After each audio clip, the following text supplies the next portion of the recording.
Oke, sekarang kita masuk ke contoh desainnya. Misalkan kita diminta untuk mendesain plat seperti ini. Desainlah sebuah plat interior yang berukuran 6x4 meter, kemudian tebalnya pertama diasumsikan 120. Kita diminta untuk memeriksa apakah ketebalan tersebut sudah memenuhi ketebalan persyaratan minimum SNI 2847 2019. Kemudian plat tersebut ditopang oleh balok beton di sekelilingnya, baloknya berukuran 300 x 500. Kita diminta untuk menggunakan FC25 dan FY400. Tulangannya diameter 10. Kemudian pembebanan plat ini mengikuti pembebanan yang digunakan pada desain plat satu arah sebelumnya. Jadi kita mengambil pembebanan dari desain plat satu arah yang kita bahas di video sebelumnya ya. Kemudian kita diminta untuk menggambarkan detail penulangannya.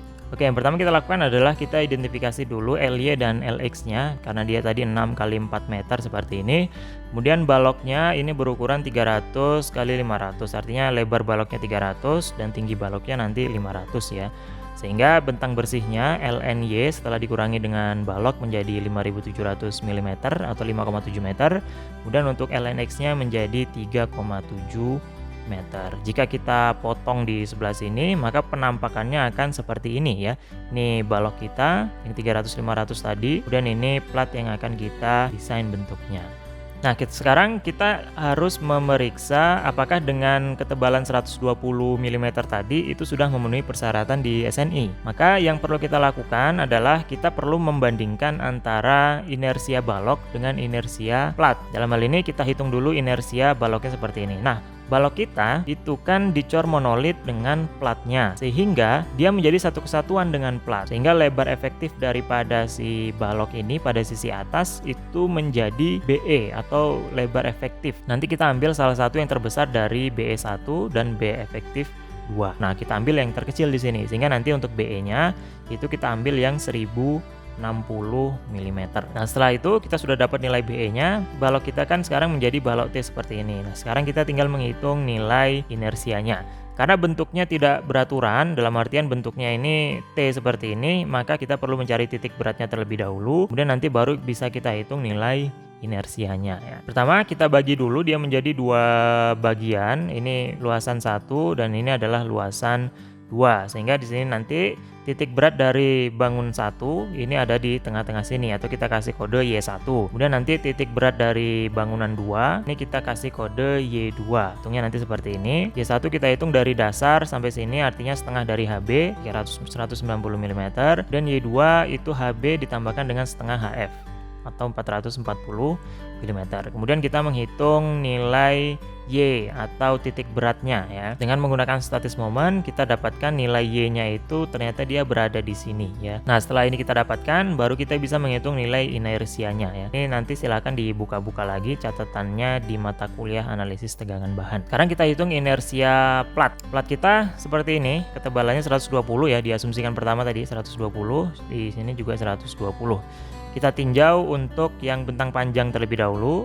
Inersia bentang panjang, maka kita dapatkan inersianya sebesar ini. Kemudian untuk inersia bentang pendek, kita dapatkan nilai inersianya adalah sebagai berikut. Oke, di sini untuk menghitung nilai alfa F, karena nilai modulus elastisitas balok sama modulus elastisitas plat ini sama, maka ini kita abaikan ya, kita coret saja, sehingga yang kita hitung hanya inersia balok dengan inersia plat saja. Seperti ini inersia balok, ini inersia plat. Jadi yang pertama AF untuk bentang panjang, kita dapatkan rasionya 9,1. Kemudian untuk rasio alfa bentang pendek itu kita dapatkan rasionya 6,1. Kemudian kita rata-ratakan di sini sehingga kita mendapatkan alfa FM-nya adalah 7. Nah, karena alfa FM ini lebih besar daripada 2, maka kita akan menggunakan rumus ini untuk menghitung ketebalan minimum dari plat yang akan kita desain. Nilai betanya di sini ln-nya dibagi dengan lnx 5700 dibagi 3700 kita dapat 1,54. Hingga kita masukin ke dalam rumus ini, didapatkan H minimumnya adalah 124,1 mm. Sedangkan tadi yang kita asumsikan di awal hanya 120, sehingga asumsi di awal tadi perlu kita ubah, kita ganti menjadi 125 mm ya. Nah, sekarang kita masuk ke penghitungan momen. Kita lihat plat kita ditumpu oleh balok di keempat sisinya dan dia terjepit penuh. Maka kita ambil yang tipe 2. Kemudian rasio antara LY dan LX 6 dibagi dengan 4 itu adalah 1,5. Maka kita akan mengambil koefisien-koefisien ini sebagai koefisien momen yang akan kita pakai. CTX-nya untuk tumpuan X itu koefisiennya 76, koefisien untuk lapangan itu 36, kemudian tumpuan Y itu 57 dan lapangan Y itu 17. Untuk Q kita ambilkan dari video sebelumnya. Jadi nilai Q yang kita pakai di sini adalah 11,48 kN per meter persegi. Kemudian kita hitung momennya, rumus dasarnya adalah ini 0,001 dikalikan Q dikalikan Lx kuadrat dikalikan dengan koefisien. Nah, koefisien ini nanti yang bermacam-macam. Untuk tumpuan X kita pakai 76, tumpuan Y kita pakai 57, lapangan X 36 dan lapangan Y 17. Nilai minus di sini untuk menunjukkan bahwa dia ini adalah momen negatif di tumpuan ya. Momen negatif artinya di sisi atas, kemudian momen lapangan itu yang di sisi bawah. Nah, sebagai contoh kita akan mengambil satu saja yang MTX untuk kita desain ya. Nanti dengan cara yang sama kita akan mendesain yang MTY, MLX dan juga ML. Nah, pertama kita ingat-ingat lagi cara mendesainnya. Kita harus menggambarkan distribusi tegangan dan regangan terlebih dahulu ya. Ini akan sangat membantu kita dalam melakukan desain. Pertama kita identifikasikan dulu jika H ini adalah tinggi total plat kita 125 mm tadi ya. Kemudian tinggi efektifnya adalah setelah dikurangi dengan ini ya, dikurangi dengan DS. Jadi kita hitung D-nya adalah H dikurangi dengan selimut beton, kemudian dikurangi dengan setengah tulangan pokok hingga D-nya adalah 100 mm. Kemudian nanti untuk penghitung momen kita bisa ambil dari CC dikalikan dengan Z atau bisa kita ambil TS dikalikan dengan Z. Intinya nanti untuk memenuhi prinsip keseimbangan, tegangan tarik yang dihasilkan oleh tulangan atau TS ini harus sama besar dengan tegangan desak yang disebabkan oleh ton ya atau CC di sini nanti. Oke, sekarang kita akan mulai mendesain.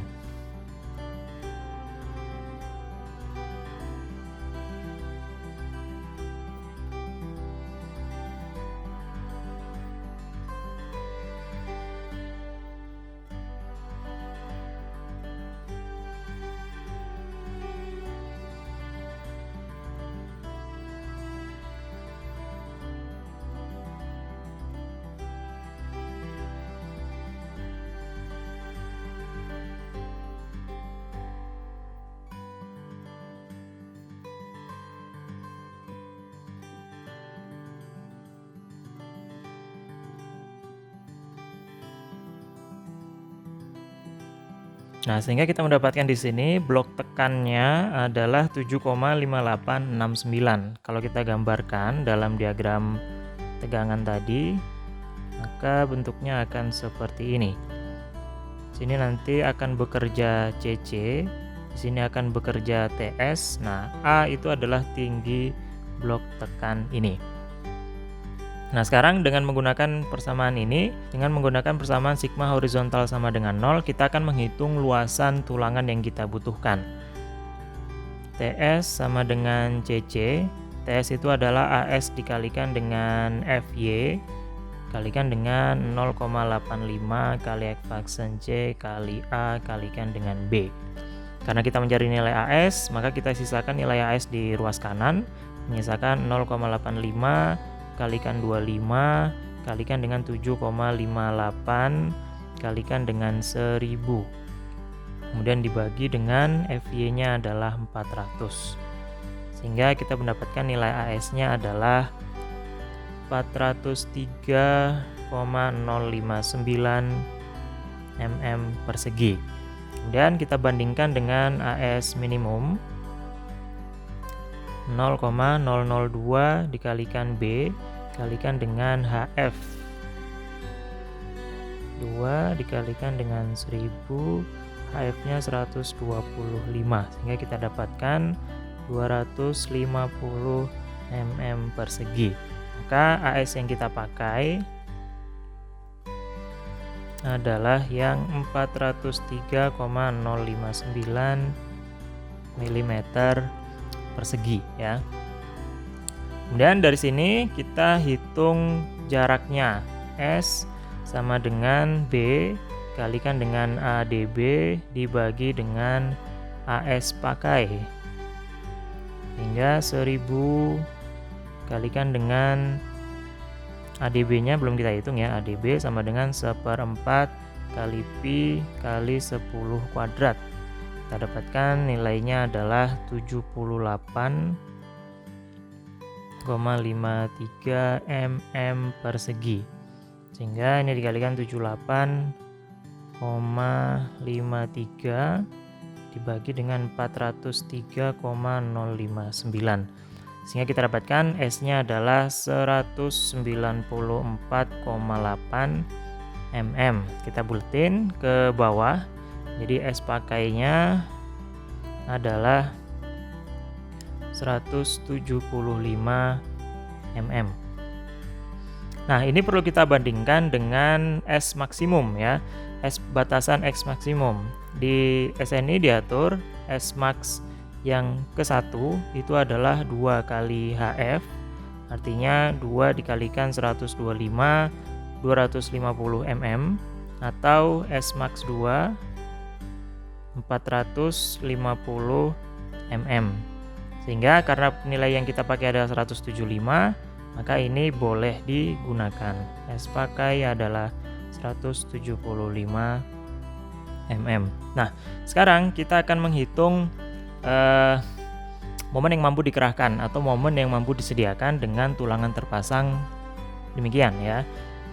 Tadi tulangan yang kita gunakan adalah D10 jarak 175 ya.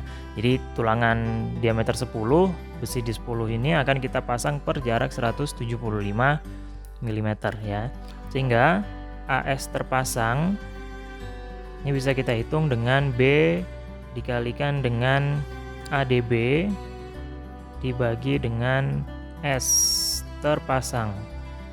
1000 kalikan dengan 78,53 dibagi dengan 175. Dengan nanti kita dapetin 448,799 mm persegi. Ini adalah AS terbaru, AS terpasangnya adalah sekian. Nah, setelah ini kita balikin lagi ke persamaan sigma horizontal sama dengan 0, CC sama dengan TS. Ini 0,85 kali F aksen C kali A kali B sama dengan AS dikalikan dengan FY. Nah, nilai A sekarang yang kita cari, karena kan kita mengganti nilai AS-nya ini dengan AS terpasang, sehingga kita perlu mencari nilai blok tekan yang baru. Nah, blok tekan di sini menjadi AS dikalikan dengan FY dibagi dengan 0,85 kali F aksen C dikalikan dengan B. Sehingga blok tekan yang baru di sini kita dapatkan sebesar 8,447 mm. Ini adalah blok tekan yang terbaru. Kemudian kita bisa menghitung nilai momen nominalnya ya. Momen nominal yang mampu disediakan itu dari CC dikalikan dengan Z. Boleh juga atau boleh juga dengan TS dikalikan dengan Z. Misalnya kita memilih yang kedua ya. Kita menggunakan MN sama dengan TS dikalikan dengan Z. Maka AS dikalikan dengan FY itu akan membentuk TS, kemudian dikalikan dengan Z-nya D minus A per 2.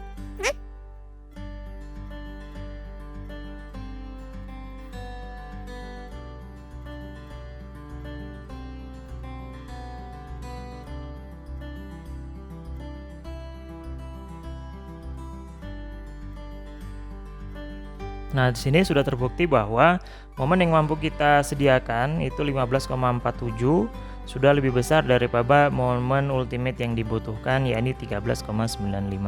Artinya desain kita sudah memenuhi persyaratan ya. Sekarang tinggal menggambarkan penulangannya.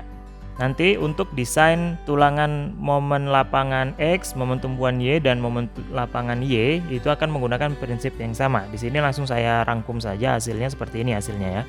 Dengan metode yang sama kita mendapatkan untuk penulangan momen tumpuan X tadi D10 jarak 175, untuk lapangan X itu D10 jarak 250, lapangan Y D10 jarak 250, dan lapangan Y juga D10 jarak 250. Nah, sekarang kita akan menggambarkan penulangannya seperti ini. Untuk tulangan LX itu saya beri kode warna biru garisnya, kemudian yang garis merah ini adalah tulangan di arah LY. Masih ingat kemarin untuk tanda satu segitiga yang menghadap ke arah bawah, artinya tulangan ini berada di posisi paling atas. Kemudian apabila segitiganya ini menghadap ke arah atas, maka ini posisinya adalah di paling bawah. Karena ini posisinya lagi miring seperti ini ya, cara melihatnya kita bayangkan aja plat ini kita putar searah jarum jam 90 derajat, sehingga nanti posisinya segitiganya ini akan menghadap atas bawah gitu ya, sehingga yang menghadap ke bawah itu adalah posisi di atas. Untuk yang menghadap ke atas berarti dia posisinya ada di bawah.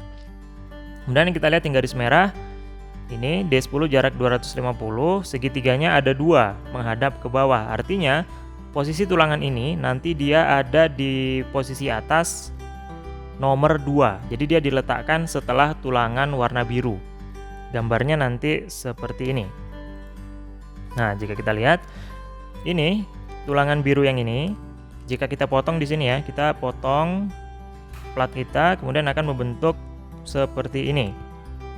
Nah, nanti garis yang biru, titik-titik yang biru ini adalah tulangan LX.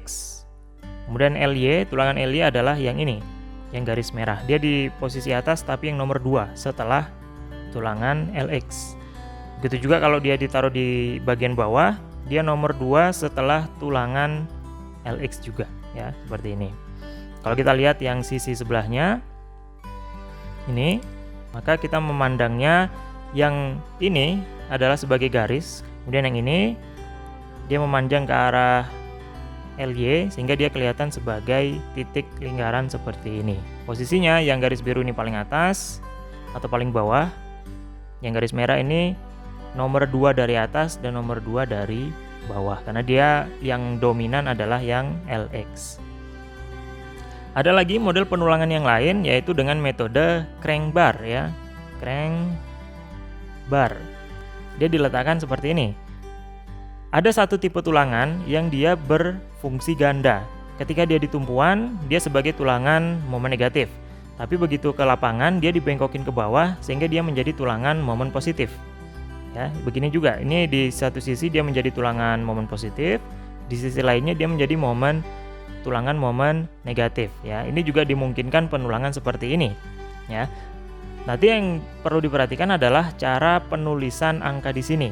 Yang tadi awalnya di sebelumnya itu dituliskan dengan D10 jarak 250, di sini dituliskan dengan D10 jarak 500 karena D10 jarak 500 ini maksudnya tulangan ini dia akan dipasang selang-seling dengan tulangan yang ini. Jadi selang 250 itu tulangan yang ini, 250 lagi baru ketemu tulangan yang ini. Jadi ketemu jarak antara tipe tulangan yang sama itu 500 ya. Seperti ini kalau kita gambarkan potongannya, maka nanti gambarnya akan seperti ini. Ada yang dibengkokin, ada yang diputus begitu aja di sini ya. Tahu visualisasi 3D-nya nanti akan seperti ini. Jadi ini ada tulangan yang dibengkokin, kemudian ada tulangan yang berhenti. Atau ini yang sudah dipasang di lapangan nanti akan berbentuk seperti ini. Nah, jarak 250 itu kan ini dengan ini ya.